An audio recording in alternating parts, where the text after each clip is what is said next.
Donc pour la méthode 1, on est dans un repère orthonormé de l'espace OIJK.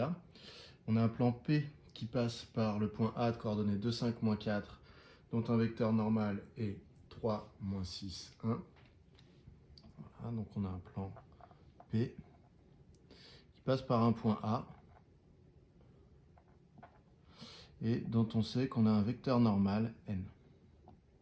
À partir de là, on peut déterminer une équation cartésienne.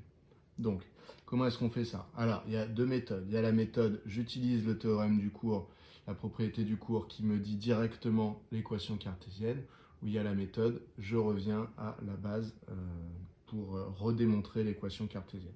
Donc moi, je vais commencer juste par la méthode de cours qui consiste à écrire l'équation cartésienne que vous pouvez faire le jour du baccalauréat.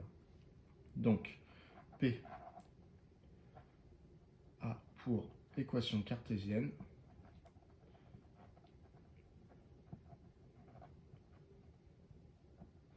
Donc dans votre cours, on vous a appris que l'équation cartésienne d'un plan qui passe par un point A et qui a pour vecteur normal n de coordonnées ABC, c'est AX plus BY plus CZ, avec A, B et C les coordonnées de n, donc 3, moins 6, 1. Donc ici, mon équation cartésienne, elle va commencer par 3x, moins 6y, plus 1z, donc plus z. Donc je vais commencer en mettant plus 1z. Et donc moi, mon petit conseil pour écrire, c'est vous écrivez votre égal maintenant, et vous recopiez cela, mais en remplaçant x, y et z par les coordonnées de A. Donc ça vous donne. Alors en fait, dans le cours, il y a marqué ça. Il y a marqué moins A, xa, plus b, ya, plus c, za égale 0. Voilà ce qui est marqué dans votre cours et donc que vous pouvez appliquer. Alors moi, plutôt que d'écrire un moins et après, en général, vous vous trompez par expérience. J'observais que vous vous trompiez, vous saviez plus s'il y avait un moins, s'il fallait en mettre à l'intérieur. Donc vraiment, moi, ce que je vous conseille, c'est de recopier la même chose de l'autre côté, dans l'autre membre de l'égalité, en remplaçant x, y, z par le x, le y et le z du a.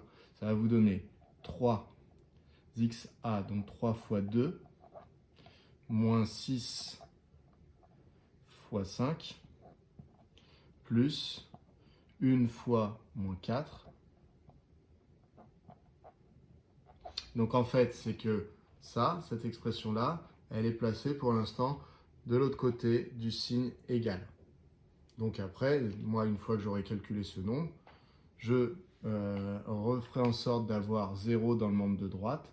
Et donc, ça va avoir pour effet ici de se retrouver de l'autre côté sous cette écriture-là. Donc du coup, on fait notre petit calcul.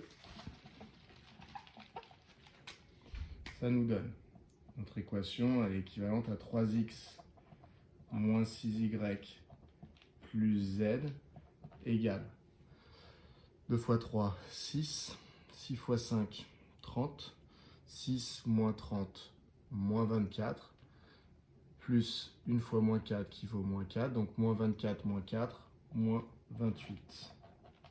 Et donc, c'est équivalent à, scrupuleusement, rigoureusement, une équation cartésienne.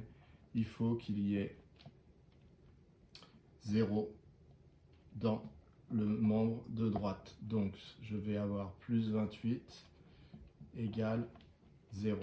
Et donc là, j'ai mon équation cartésienne de plan. Donc ça suffit le jour du baccalauréat. Vous avez ici l'équation cartésienne, enfin une équation cartésienne du plan P qui passe par un point A qui a ces coordonnées-là et dont un vecteur directeur est celui-là.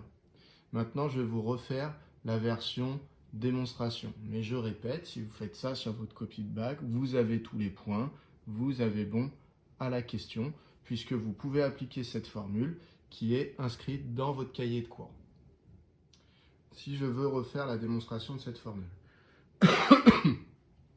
eh bien, je réfléchis à ce que c'est que le plan P qui passe par A et dont n est un vecteur normal. Eh bien, ce plan P, il est constitué de l'ensemble des points M,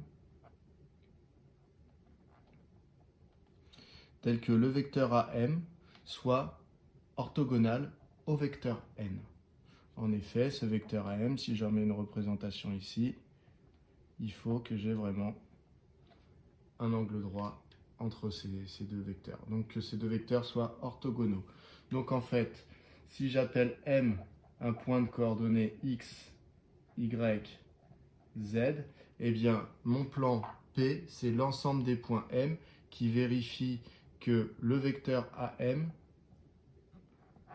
est orthogonal au vecteur N, c'est-à-dire son produit scalaire avec le vecteur N vaut 0. Donc je cherche les points M tels que AM scalaire N soit égal à 0.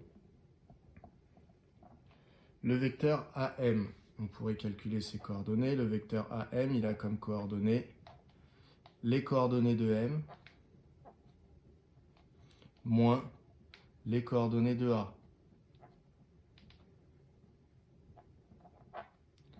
Donc finalement, AM, ses coordonnées sont x-2, y-5 et z plus 4. Ça, vous pouvez directement les compléter là-dedans, hein. Donc, quand je vais faire le produit scalaire entre mon vecteur AM et le vecteur N, eh bien, comme le repère est orthonormé, je peux utiliser la formule qui dit que le produit scalaire, eh bien, c'est x, x' plus y, y' plus z, z'. Donc, ça me donne 3 fois x-2. Donc, les abscisses que l'on multiplie ensemble, plus les ordonnées qu'on multiplie ensemble. Donc, moins 6 fois y moins 5, plus les codes qu'on multiplie ensemble, donc une fois z plus 4, plus une fois z plus 4. Et donc ça, c'est le produit scalaire, c'est l'expression de mon produit scalaire dans le repère orthonormé, et donc il faut que ce soit égal à 0. J'efface ici cela, alors ça, c'est pas obligé d'apparaître sur votre copie, hein. On peut comprendre que vous sachiez faire directement les coordonnées de AM sans les écrire sur le côté. Donc je me permets de l'effacer puisque ce n'est pas obligatoirement dans la trace finale. Ici, en développant, on obtient 3x, moins 3 fois 2, donc moins 6, moins 6y, plus 30, plus z, plus 4, égale 0. Je réordonne comme j'ai envie de le faire dans une équation cartésienne, donc d'abord les x, puis les y, puis les z, et ensuite je regarde ma constante qui me reste, donc moins 6 plus 30, on est à 24, 24 plus 4, 28, donc plus 28 égale 0. On obtient exactement la même équation cartésienne que avec la méthode qui consiste à dire directement la formule. Voilà, donc cette méthode-là est acceptée et il n'y a pas de problème si vous la faites. Donc je répète ce que c'est que le plan P est constitué de l'ensemble des points M de l'espace qui vérifie cette relation telle que AM soit orthogonale au vecteur normal N. Et donc quand on écrit l'expression du produit scalaire de manière analytique, c'est-à-dire avec les coordonnées dans le repère orthonormé, eh bien ça nous donne cette expression qui, en développant et en réordonnant, nous donne l'équation cartésienne du plan.